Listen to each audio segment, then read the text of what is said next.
সাম্প্রতিককালে সমাজ মাধ্যম লক্ষ্য করলে দেখা যাবে যে এই জগদ্ধাত্রী পুজোকে কেন্দ্র করে চন্দননগরবাসী এবং কৃষ্ণনগরবাসীর কোনো কোনো মানুষের মধ্যে এক দ্বন্দ্বের সৃষ্টি হয়েছে।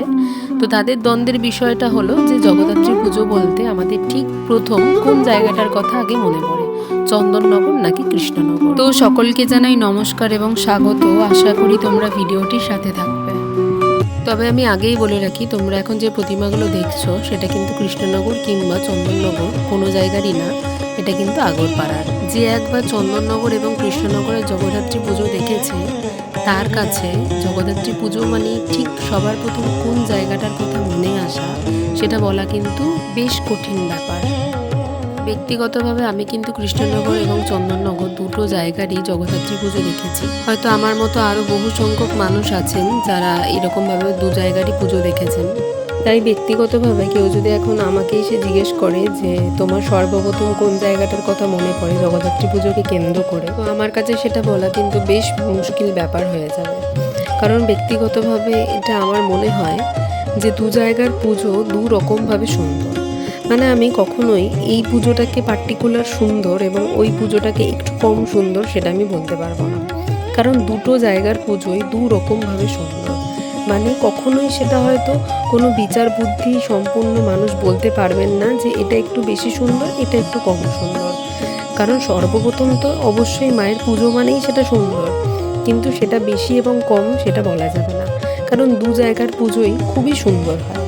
এবং যদি আমি বলি মানে কলকাতার পুজোর মতো একটা যদি নর্থ হয় একটা সাউথ, মানে আমরা যেরকম দুর্গাপুজোর সময়তে বলতে পারি না, আমি তো ব্যক্তিগতভাবে কখনোই বলতে পারি না যে আমার সাউথের পুজো ভালো লাগে, নর্থের পুজো ভালো লাগে না, কিংবা নর্থ ভালো লাগে সাউথের ভালো লাগে না। সর্বপ্রথম পুজো মানেই সুন্দর, কিন্তু বেশি আর কম সেটা আমি অন্তত বলতে পারবো না। হয়তো আমার মতো এরকম বহু সংখ্যক মানুষ আছেন যারা বলতে পারবেন না। তাই আমার মনে হয় তারা অকারণেই একে অপরের সাথে দ্বন্দ্ব করে যাচ্ছে। তো যাই হোক, এখন তোমরা যে প্রতিমাটা দেখতে পাচ্ছ সেটা হচ্ছে আগরপাড়ারই আর একটা জায়গার প্রতিমা। তো এখানকার প্রতিমাটা বেশ সুন্দর করেছিল।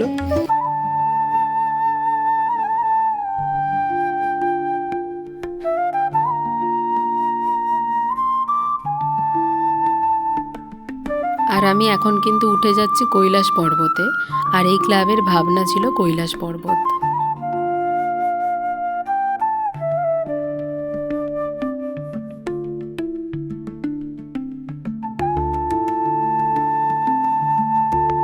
আর এটা কিন্তু কৈলাস পর্বতের একদম ভেতরের অংশ, যেখানে বাবা স্বয়ং নিজে বসে আছেন।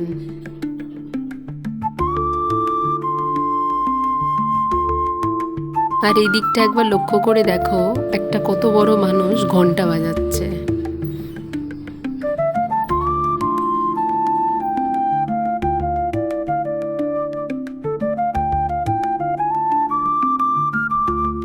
আর কৈলাস থেকে নিচে নেমেই সর্বপ্রথম চোখ যায় এই পুচকে মায়ের দিকে। তবে মাকে দেখে যতটুকু মনে হলো যে মা যেরকম পুচকে সেরকম কোনো পুচকেই কিন্তু মাকে বানিয়েছে, কিন্তু দেখতে খুবই সুন্দর ছিল।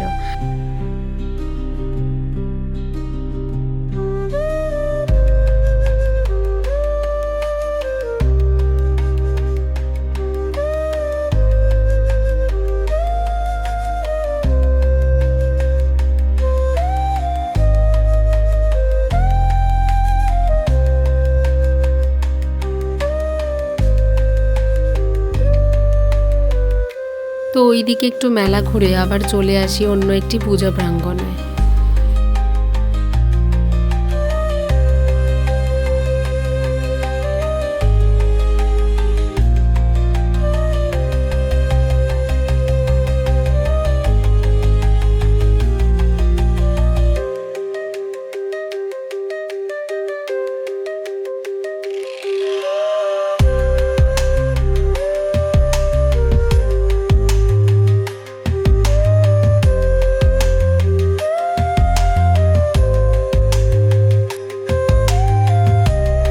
এইভাবেই আরও কয়েকটা জায়গার প্রতিমা দর্শন করি এবং এই ক্লাবটাতে খিচুড়ি প্রসাদ দিচ্ছিল, খিচুড়ি প্রসাদ খেয়ে বাড়িতে চলে আসি।